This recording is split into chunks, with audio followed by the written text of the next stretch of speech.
Well, I'm Dane, and this is Dane Explains. Today is Black Friday. For most people, that means it's the true start of the Christmas season. I've already done a video on when the real Christmas season is, and it won't begin for a while.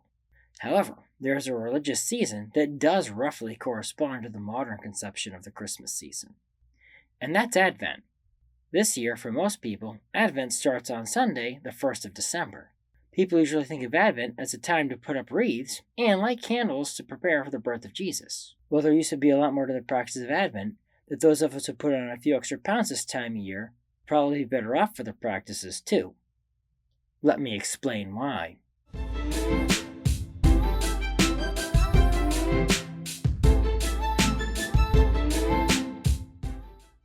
Most Christians are probably familiar with the practice of an Advent calendar, especially if you grew up observing Advent as a kid, since those Advent calendars often had a piece of candy for each day leading up to Christmas. When I was a kid, the calendar my parents would buy usually had chocolate for each day. However, the Advent calendar is actually a fairly new practice that started with the Lutherans. It's also not in keeping with how Advent was traditionally observed. Traditionally, Advent was actually observed in a very similar way to Lent, and goes as far back as the 400s. And it wasn't focused on the birth of Jesus, but the second coming of Jesus at the end of time instead. In fact, even today, the second reading of Catholic Masses during Advent is often from the Book of Revelation.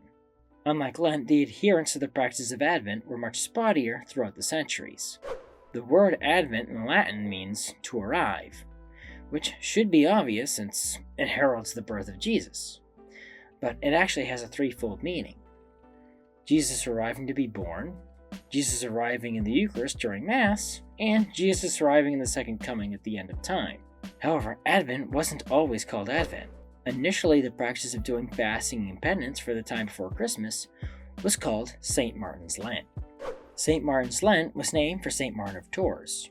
He was a former Roman soldier who was the Bishop of Tours and died on November the 11th in the year 397. Which became his feast day. Although it's not for sure, it's reasonable to assume he's the originator of St. Martin's Lent and the observance of Advent, since it started in his diocese in his time, and was initially named after him, which was observed from his feast day on November the 11th, and was considered a harvest feast similar to modern Thanksgiving.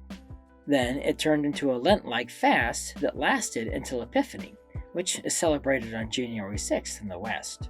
Unlike regular Lent, where Sundays are not considered fasting days, Saturdays and Sundays were not considered fasting days in St. Martin's Lent. So both Lents had a total of 40 days of fasting, since St. Martin's Lent was actually a bit longer. However, until the 500s, St. Martin's Lent was only observed in the Diocese of Tours in modern-day France. It eventually spread to all the regions of France. We don't know exactly how it spread to the rest of the church, but by the time of the late 500s, a time of fasting and abstinence was being observed throughout the church in the West, and by that time it was the 4-week or so length we're familiar with today. Although some Eastern rites still observe Advent from November 11th until Epiphany to this day. It seems the fast was considered optional. By the time of the 13th century, fasting during Advent had fallen out of favor, and many people no longer did it, although it was still considered a time of penance.